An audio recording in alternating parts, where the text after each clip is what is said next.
नमस्कार। एक बार फिर से आप सभी का स्वागत है मेरे YouTube चैनल मुकेश शर्मा फेनो मुकेश में। विमीय विश्लेषण एवं उनके अनुप्रयोग पढ़ रहे थे और उसमें समीकरण की सत्यता की जांच करना हम इससे पहले वाले वीडियो में सीख चुके हैं। अब इसका जो दूसरा अनुप्रयोग है कि किसी भौतिक राशि को एक मात्रक पद्धति से दूसरी मात्रक पद्धति में कैसे बदला जा सकता है। यानी कि हम कोई भौतिक राशि लेंगे और उसको क्या करेंगे, एक मात्रक पद्धति से दूसरी मात्रक पद्धति में परिवर्तित करेंगे। तो मात्रक पद्धतियों के बारे में हम पढ़ चुके हैं। मात्रक पद्धतियां तीन है: एमकेएस पद्धति, सीजीएस पद्धति और एपीएस पद्धति। तो हम क्या करेंगे कि किसी भौतिक राशि को एमकेएस पद्धति से सीजीएस में, सीजीएस से एपीएस में, एमकेएस को एपीएस में, यानी कि इनको आपस में क्या कर सकते हैं, इंटरचेंज कर सकते हैं। और वो भी किन की सहायता से, विमीय विश्लेषण यानी कि विमाओं के उपयोग की सहायता से हम ऐसा कर सकते हैं। इससे पहले हमने ये देखा था कि किसी भौतिक राशि को यदि हम क्यू के द्वारा दर्शाएं तो उस भौतिक राशि को पूर्ण रूप से लिखने के लिए अपने पास में दो चीजें होनी चाहिए। एक तो होना चाहिए उसका परिमाण n और एक होना चाहिए उसका मात्रक u, यानी कि हम भौतिक राशि को एन यू के द्वारा लिख सकते हैं। और ये जो एन यू होता है वो क्या होता है, कांस्टेंट होता है हमेशा ही। एन यू की वैल्यू क्या होती है, कांस्टेंट होती है, यानी कि ये चेंज नहीं होती है। इसका मतलब ये हुआ कि यदि इस संख्यात्मक मान का मान बढ़ेगा तो मात्रक पद्धति क्या आएगी, उसी अनुपात में क्या होगी, कम हो जाएगी या छोटी हो जाएगी। और यदि इसका मान बड़ा होगा, इसका मान बड़ा, तो ये क्या हो जाएगी, छोटी हो जाएगी। और यदि इसका मान छोटा है तो इसका मान क्या हो जाएगा, बड़ा हो जाएगा। इस प्रकार एन यू की वैल्यू क्या होती है, कांस्टेंट होती है। या हम इसको ऐसे लिख सकते हैं कि एन जो होता है वो क्या होता है, मात्रक के क्या होता है, व्युत्क्रमानुपाती होता है। एन व्युत्क्रमानुपाती किसके है, यू के। इसको हम ऐसे समझते हैं कि मान लीजिए मेरे पास में कोई द्रव्यमान है, वो कितना है, 5 किलो है। यहाँ पर केजी है, वो कौन सी मात्रक पद्धति में आता है, एमकेएस पद्धति में। अब मैं इसको क्या कर रहा हूँ, सीजीएस पद्धति में लिखूंगा। तो सीजीएस पद्धति में इसको लिखूंगा 5000 और यहाँ पर क्या आ जाएगा, ये ग्राम, यानी कि इसमें जी में आ जाएगा। तो इसका मतलब क्या हुआ कि 5 है, उसकी वैल्यू क्या हो गई, 5000 हो गई, तो उसका मात्रक क्या हो गया, ग्राम क्या हो गया, छोटा मात्रक। यानी कि यदि यहाँ पर उसका संख्यात्मक मान बढ़ा तो उसकी मात्रक पद्धति क्या हो गई, छोटी हो गई। और यदि यहां से इसको ऐसे इंटरचेंज करते, 5000 से 5000 ग्राम को 5 किलो में लिखते, इसका मतलब ये संख्यात्मक मान छोटा होता तो इसकी मात्रक पद्धति क्या हो जाती, बड़ी हो जाती। इस प्रकार एन है वो क्या होता है, यू के क्या होता है, व्युत्क्रमानुपाती होता है। तो किसी भौतिक राशि q के लिए मान लीजिए पहली मात्रक पद्धति में उसका संख्यात्मक मान है n1 और उसका जो मात्रक है वो क्या है, u1। तो हम लिख सकते हैं n1 व्युत्क्रमानुपाती है 1/u1 के। ये समानुपाती का चिन्ह हटाएंगे तो आ जाएगा n1 u1 और बराबर का चिन्ह आ जाएगा, और ये क्या लिख दिया हमने, कांस्टेंट लिख दिया। ऐसे ही हम बात करते हैं दूसरी मात्रक पद्धति में, उसका जो संख्यात्मक मान है वो क्या है, n2 है। तो उसको लिखेंगे n2 व्युत्क्रमानुपाती किसके जाएगा, u2 के। तो इसको लिख सकते हैं n2 u2 बराबर क्या लिख सकते हैं, कांस्टेंट। ये जो चिन्ह हटाया तो किसका चिन्ह आ गया, बराबर का चिन्ह, और क्या आ गया, कांस्टेंट। दोनों में कांस्टेंट क्या रहेगा, सेम रहेगा, क्योंकि अपने पास में जो भौतिक राशि है वो क्या चेंज नहीं हो रही है। ये समीकरण मान लीजिए कौन सी है, एक। ये समीकरण कौन सी है, दो। दोनों समीकरण की सहायता से हम लिख सकते हैं कि n2 u2 बराबर क्या आ गया, n1 u1 आ गया अपने पास में। यानी कि यहाँ पर n2 बराबर कितना आ जाएगा, n2 बराबर आ जाएगा n1 u1 बट्टा क्या आ जाएगा, u2। अब इसकी सहायता से हम एक फॉर्मूला निकालेंगे जिसकी सहायता से हम क्या कर सकते हैं, किसी भौतिक राशि को एक मात्रक पद्धति से हम क्या कर सकते हैं, दूसरी मात्रक पद्धति में परिवर्तित कर सकते हैं। तो n1 है पहली मात्रक पद्धति का संख्यात्मक मान, n2 है दूसरी मात्रक पद्धति का संख्यात्मक मान, u1 है पहला मात्रक और u2 है दूसरा मात्रक। तो पहले मात्रक को हम क्या करेंगे, mlt के रूप में लिखेंगे। यानी कि किसी मात्रक को क्या कर सकते हैं हम, मूल राशियों के गुणनफल के रूप में क्या कर सकते हैं, उसको लिख सकते हैं। तो मूल राशियों में कौन सी आती है, m आता है, l आता है और क्या आता है, t आता है। ज्यादातर हम कौन से काम में लेते हैं, ये काम में लेते हैं। तो हम इसके रूप में लिख सकते हैं, जैसे वेग का फॉर्मूला है मीटर पर सेकंड। तो ये मीटर यानी कि ये किसका हो गया, लेंथ का हो गया, और ये सेकंड ये किसका हो गया, टाइम का हो गया। अब इसको एमएलटी के रूप में लिख सकते हैं आसानी से, m0 और l1, और ये ऊपर जाएगा तो कितना हो जाएगा, t-1। यानी कि हम इसको क्या कर सकते हैं, mlt के रूप में आसानी से लिख सकते हैं। अर्थात इसका मतलब ये हुआ कि ये जो यहाँ पर मात्रक आया है उसको एमएलटी के रूप में लिखा जा सकता है। तो इसके पहले मात्रक में एम की जगह क्या लिख देंगे, हम m1 लिख देंगे, और एल की जगह l1, और टी की जगह क्या लिख देंगे, t1, और दूसरी मात्रक पद्धति में लिख देंगे u2 के लिए लिख देंगे हम m की जगह लिख देंगे m2, l2, और क्या लिख देंगे, t2। और इनके ऊपर घात रहेंगी विमाएं, वो क्या रहेंगी, सेम a b c, यहाँ भी a b c। ये सेम क्यों रहेंगी, क्योंकि हम भौतिक राशि चेंज नहीं कर रहे हैं, हम केवल क्या कर रहे हैं, उसको एक मात्रक पद्धति से दूसरे मात्रक पद्धति में केवल चेंज कर रहे हैं। तो हम इसको कैसे लिखेंगे, n2 बराबर हो जाएगा, n2 बराबर हो जाएगा n1, और u1 का लिख दिया m1 l1 t1, और घात हो गई a b और c, और फिर u2 के लिए लिख दिया m2 l2 और t2, और यहाँ पर घात हो गई a b c। ये इसका क्या बन गया, फॉर्मूला बन गया। हम इसको और ऐसे भी लिख सकते हैं n1, और यहाँ पर लिखा जा सकता है m1 बट्टा m2, और घात हो गई a, और फिर यहाँ पर लिख दिया l1 बट्टा l2, घात हो गई b, और यहाँ पर लिख दिया t1 बट्टा t2, और घात हो गई c। क्योंकि दोनों पर घात क्या है, सेम है, इसलिए इसको ऐसे भी संयुक्त रूप से भी लिखा जा सकता है। इस फॉर्मूले की सहायता से हम क्या कर सकते हैं, किसी भौतिक राशि की एक मात्रक पद्धति को दूसरी मात्रक पद्धति में परिवर्तित किया जा सकता है। तो अब एक मात्रक पद्धति को दूसरी मात्रक पद्धति में बदलने के लिए हम एक एग्जांपल देखते हैं, और हमें क्या करना है, एक न्यूटन को डाइन में परिवर्तित करना है। तो न्यूटन को डाइन में परिवर्तित करने के लिए सबसे पहले हमें यह पता होना चाहिए कि न्यूटन और डाइन कौन से सिस्टम ऑफ यूनिट में है, यानी कि कौन सी मात्रक पद्धति में है। इसके लिए हम बल का फॉर्मूला लिखते हैं कि बल का फॉर्मूला होता है F इक्वल्स टू ma, यानी कि द्रव्यमान गुणा त्वरण। तो द्रव्यमान का जो मात्रक होता है एमकेएस पद्धति में वो होता है केजी, और त्वरण का होता है मीटर पर सेकंड स्क्वायर। ठीक है, तो यदि कोई वस्तु 1 किलोग्राम की है, यदि कोई वस्तु 1 किलोग्राम की है और उसमें 1 किलोग्राम की वस्तु में 1 मीटर पर सेकंड स्क्वायर का त्वरण उत्पन्न हो जाता है, तब उस वस्तु पर लगने वाला जो फोर्स होता है वो होता है 1 न्यूटन। उसको बोलते हैं हम 1 न्यूटन। यहाँ पर केजी क्या है, एमकेएस पद्धति में, और मीटर और सेकंड ये भी क्या है, एमकेएस पद्धति में, इसलिए न्यूटन कौन सी पद्धति में हो गया, एमकेएस पद्धति में। उसके बाद में यदि हम इसको सीजीएस पद्धति में लिखेंगे तो केजी की जगह आ जाएगा ग्राम, और मीटर की जगह आ जाएगा सेंटीमीटर पर सेकंड स्क्वायर। यानी कि यदि कोई वस्तु 1 ग्राम की है और उसमें 1 सेंटीमीटर पर सेकंड स्क्वायर का त्वरण उत्पन्न हो जाता है, तब उस वस्तु पर जो लगने वाला फोर्स होता है वो होता है 1 डाइन। तो इसका मतलब ये हुआ कि यहाँ पर जो 1 डाइन आया है, ये डाइन कौन सी पद्धति में हो गया, ग्राम सेंटीमीटर, कौन सी पद्धति में, सीजीएस में। तो इसके लिए हमें ये पता चल गया कि अपनी जो पहली मात्रक पद्धति है वो तो है एमकेएस, और अपनी दूसरी मात्रक पद्धति है वो है सीजीएस। हमें क्या करना है, एमकेएस पद्धति को सीजीएस पद्धति में चेंज करना है, एमकेएस पद्धति को सीजीएस पद्धति में चेंज करना है। फिर हम इसका विमीय सूत्र लिखते हैं। तो बल का विमीय सूत्र क्या हो जाएगा, बल का विमीय सूत्र हो जाएगा m1 द्रव्यमान का, और त्वरण का हो गया l1t-2। यहाँ पर 1 1 और -2 ये होती है इसकी विमाएं, इनको बोलते हैं डायमेंशंस। यानी कि ए का मान हो गया 1, बी का मान हो गया 1, और सी का मान कितना हो गया, -2। अब हम इसका फॉर्मूला लिखते हैं। तो फॉर्मूला होता है n2 बराबर n1 m1 बट्टा m2, और इसकी पावर हो जाएगी a, फिर आ जाएगा l1 बट्टा l2, फिर इसकी पावर हो जाएगी b, फिर आ जाएगा t1 बट्टा t2, और इसकी पावर हो जाएगी c। तो n1 है पहली मात्रक, वन का मतलब पहली मात्रक पद्धति में इसका बल का संख्यात्मक मान। तो हमें 1 न्यूटन को बदलना है, इसलिए संख्यात्मक मान कितना हो गया, 1। मैंने यहाँ पर 1 लिख दिया।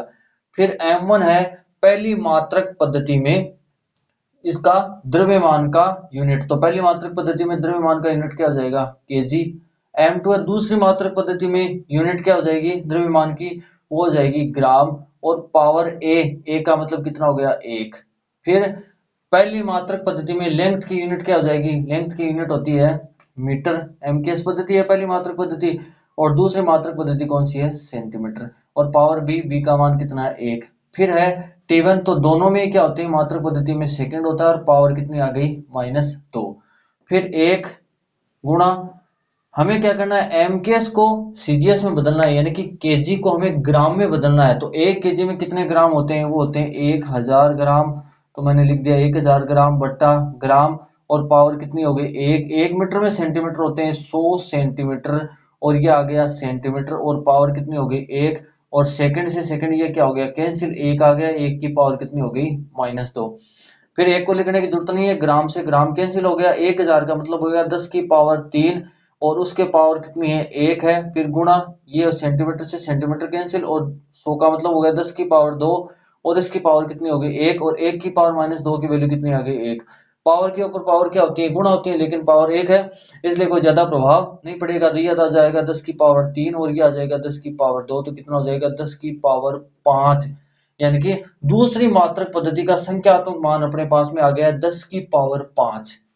ठीक है, तो इसका मतलब ये हुआ कि 1 न्यूटन में कितने डाइन होते हैं 10 की पावर 5 डाइन। इस प्रकार हम आसानी से एक मात्रक पद्धति को दूसरी मात्रक पद्धति में बदल देते हैं। इसका सेकंड एग्जांपल देखते हैं। सेकंड एग्जांपल में हम क्या करेंगे, एक जूल ऊर्जा को, एक जूल ऊर्जा है उसको हम क्या करेंगे अर्ग में परिवर्तित करेंगे। तो हमें यह तो पता चल गया कि ये जो जूल और अर्ग है ये क्या है ऊर्जा के मात्रक है, लेकिन हमें यह पता होना चाहिए कि कौन से सिस्टम ऑफ यूनिट में है। तो हम क्या करेंगे ऊर्जा का फॉर्मूला लिखेंगे। तो ऊर्जा का फॉर्मूला वही होता है कार्य वाला फोर्स इनटू डिस्प्लेसमेंट, यानी कि बल गुणा विस्थापन, बल गुणा विस्थापन। अब बल का एमकेएस पद्धति में मात्रक होता है न्यूटन, और विस्थापन का होता है मीटर, यानी कि ऊर्जा का जो मात्रक हो गया वो क्या हो गया न्यूटन मीटर। इसका मतलब ये हुआ कि यदि 1 न्यूटन फोर्स हम किसी वस्तु पर लगाते हैं और वो 1 मीटर विस्थापित हो जाती है, 1 मीटर का उसमें डिस्प्लेसमेंट आ जाता है, तो वस्तु द्वारा जो किया गया कार्य होता है वहां पर वो होता है 1 जूल, उसको बोलते हैं 1 जूल। तो यहाँ पर जूल कौन सी पद्धति में हो गया न्यूटन, और मीटर कौन सी पद्धति में है एमकेएस पद्धति में, इसलिए जूल कौन सी पद्धति में हो गया एमकेएस पद्धति में। तो अपनी फर्स्ट यूनिट आ गई एमकेएस पद्धति। उसके बाद में यदि न्यूटन की जगह हम क्या ले लें, इसमें सीजीएस वाले मात्रक ले लें, तो न्यूटन की जगह आ जाएगा डाइन, और मीटर की जगह आ जाएगा सेंटीमीटर। यानी कि यदि किसी वस्तु पर 1 डाइन का फोर्स हम लगाते हैं और वो 1 सेंटीमीटर विस्थापित हो जाती है, तब वहां पर जो उस वस्तु द्वारा किया गया कार्य होता है वो होता है 1 अर्ग, उसको बोलते हैं 1 अर्ग। तो अर्ग कौन सी पद्धति होगी सीजीएस। तो अपने पास में सेकंड जो मात्रक पद्धति आ गई वो कौन सी आ गई, वो आ गई सीजीएस। हमें क्या करना है वही पहले की तरह एमकेएस पद्धति को किस में चेंज करना है सीजीएस पद्धति में चेंज करना है। तो वही फॉर्मूला लगाएंगे। इसके लिए सबसे पहले हमें इसका ऊर्जा का विमीय सूत्र पता होना चाहिए। तो बल का विमीय सूत्र है ये, इसको किससे गुणा करना है विस्थापन से, यानी कि L1 से और गुणा करना है। तो इसका विमीय सूत्र आ जाएगा M1L2T -2, यानी कि A बराबर आ जाएगा 1, B बराबर आ जाएगा 2, और C बराबर आ जाएगा -2। ये वैल्यू आ गई।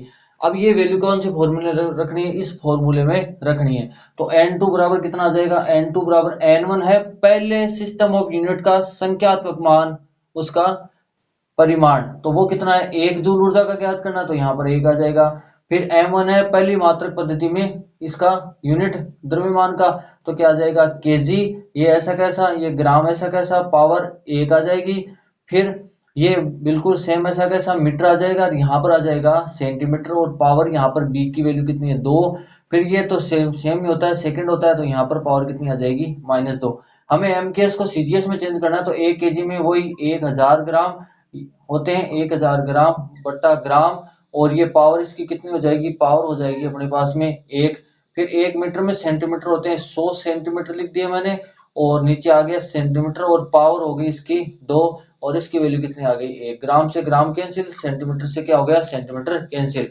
अब ये है 10 की पावर 3, यहाँ पर लिख दिया 10 की पावर 3, और इसकी पावर कितनी है 1, और फिर यहाँ पर लिख दिया 10 की पावर 2, और इसकी पावर कितनी है 2। पावर के ऊपर पावर होती है वो क्या होती है मल्टीप्लाई होती है। तो ये तो 10 की पावर 3 रह जाएगी, ये 10 की पावर कितनी हो जाएंगी 4।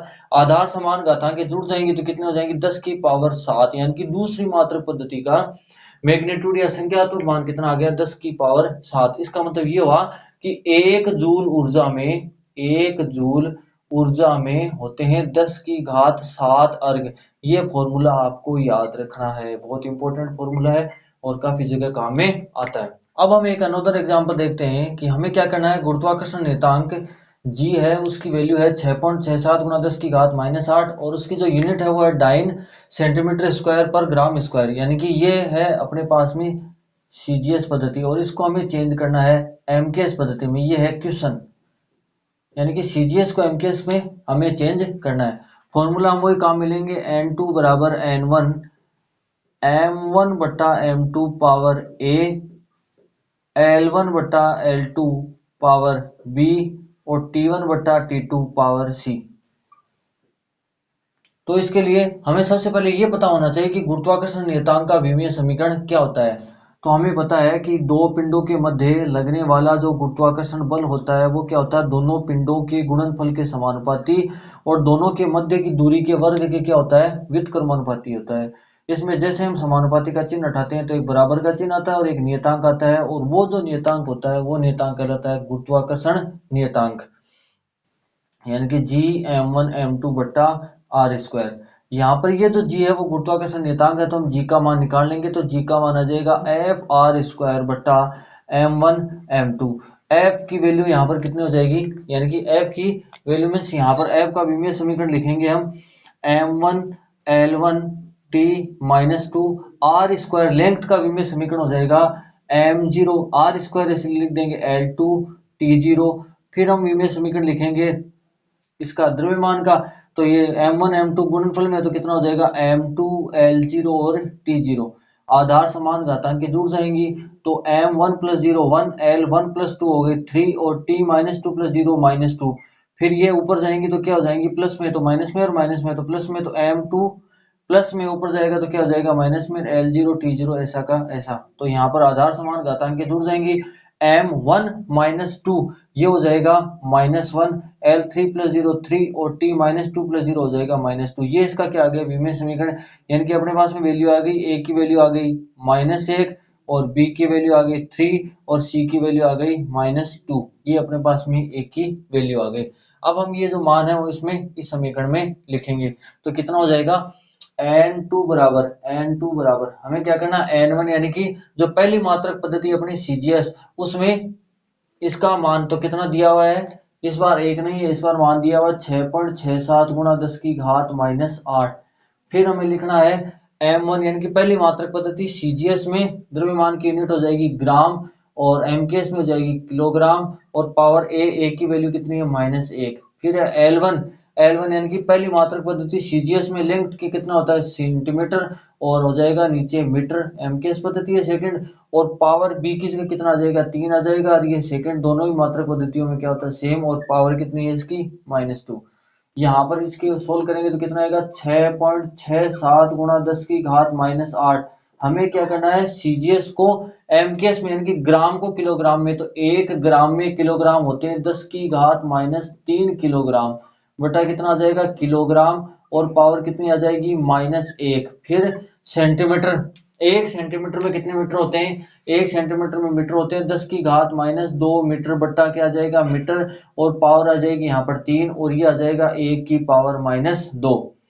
इसको ऐसा कैसा लिख देंगे 6.67 गुणा 10 की घात -8 और किलोग्राम से किलोग्राम कैंसिल, पावर के ऊपर पावर क्या हो जाएंगी गुणा, तो 10 की पावर -3 को -1 से गुणा करेंगे तो 10 की पावर 3 आ जाएगा। फिर ये मीटर से मीटर कैंसिल हो गया, 10 की पावर -2 को हम किससे गुणा करेंगे 3 से, तो हो जाएगा 10 की पावर -6। फिर आधार समान घातांक जुड़ जाएंगी तो कितना हो जाएगा 6.67 गुणा, ये हो गया -14 और +3 हो गए 10 की घात -11। ये वैल्यू आ गई है MKS पद्धति में, यानी कि 6.67 गुणा 10 की घात -8 डाइन सेंटीमीटर स्क्वायर ग्राम स्क्वायर की वैल्यू MKS पद्धति में हो जाएगी 6.67 गुणा 10 की घात -11, और डाइन की जगह आ जाएगा न्यूटन और सेंटीमीटर की जगह आ जाएगा मीटर स्क्वायर और पर हो जाएगा इसमें यहाँ पर ग्राम की जगह आ जाएगा kg स्क्वायर। ये वैल्यू आ गई है MKS पद्धति में। इस प्रकार हम एक मात्रक पद्धति को दूसरी मात्रक पद्धति में आसानी से बदल सकते हैं। इसमें अगर कोई आपको क्वेश्चन पूछना हो तो कमेंट बॉक्स में पूछ सकते हैं। यदि वीडियो पसंद आया हो तो इसको लाइक शेयर और सब्सक्राइब कीजिए। धन्यवाद।